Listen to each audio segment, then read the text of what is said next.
చెప్పేవా చెవిలోన ఒక మాట, పువ్వులతో తుమ్మెద చెప్పే మాట.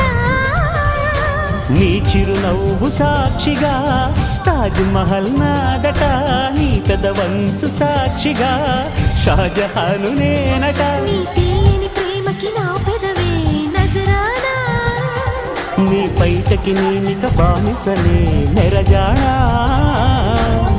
అనంతాల అంత నీవై చేరుకున్న వేళలో కోకలు కట్టిన కోయిలా ఓ కమ్మని కౌగిలయ్యవే.